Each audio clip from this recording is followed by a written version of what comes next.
You ever wonder if maybe, just maybe, we've been told the wrong story about how to make money? Well, today, we're digging into a really famous idea that claims to have the real blueprint for wealth, Robert Kiyosaki's Cashflow Quadrant. Yeah, that probably sounds familiar, right? I mean, it's the advice most of us heard our entire lives. Go to school, get a good job, get that steady paycheck. It's the safe path, the one we're all told leads to a successful life. But let's be honest, especially with the way the world is today, is that really the only option? Or could there be a completely different map we're not being shown? And that's where we get to the heart of this whole thing, the cash flow quadrant. It's a surprisingly simple diagram that breaks down the only 4 ways people can earn an income. You know, Kiyosaki tells this great story to explain the difference. Imagine a village needs water. One guy starts hauling buckets back and forth, all day, every day. He works harder, hauls more buckets, makes more money. The other guy vanishes for a bit and comes back having built a pipeline. Suddenly, water flows 24/7, and so does his money, whether he's there or not.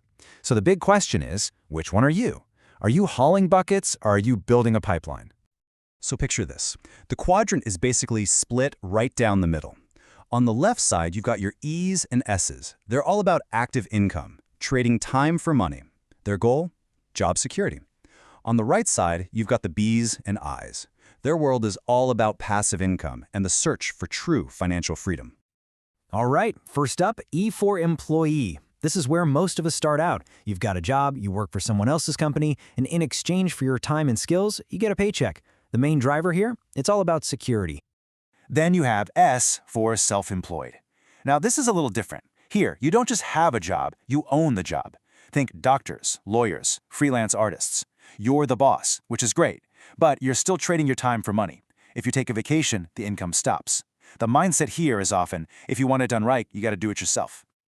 Okay, now this is where things get really interesting. We're crossing over to the right side of the quadrant with B for business owner. And this is a huge shift. A B doesn't own a job, they own a system that works without them. They hire smart people and leverage what Kiyosaki calls OPT, other people's time, to make money. And finally, we land on I for investor. For a lot of people, this is the end game. Here, your money is what's working for you. You're not trading your time, you're not even necessarily leveraging other people's time.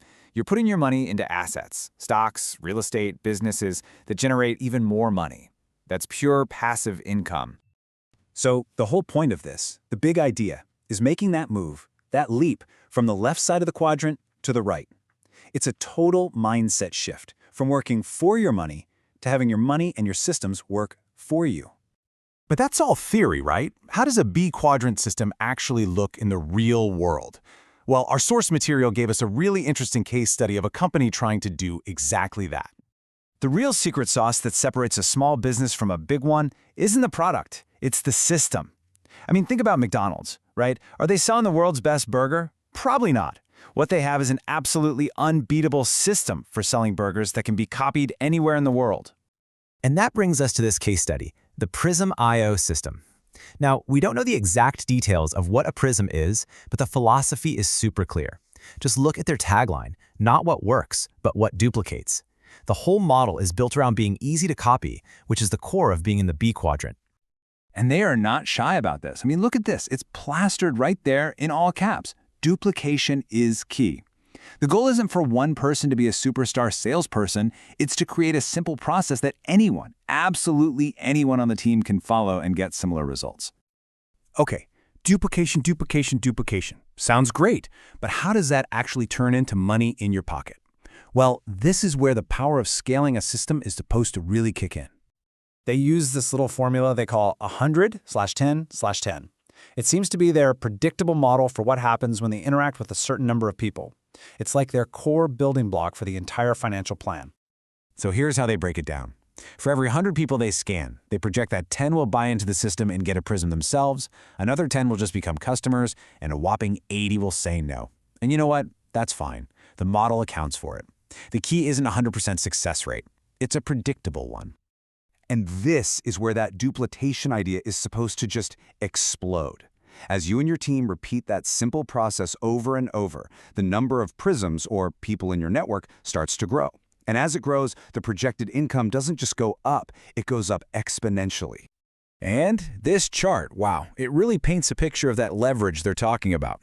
With 10 people in your system, the projection is just under 5,000 pounds a year. Okay, but duplicate that until you have 250 people, and boom, it jumps to over $122,000. Get to 1,000, we're talking nearly $500,000. You're not working 100 times harder, the system is.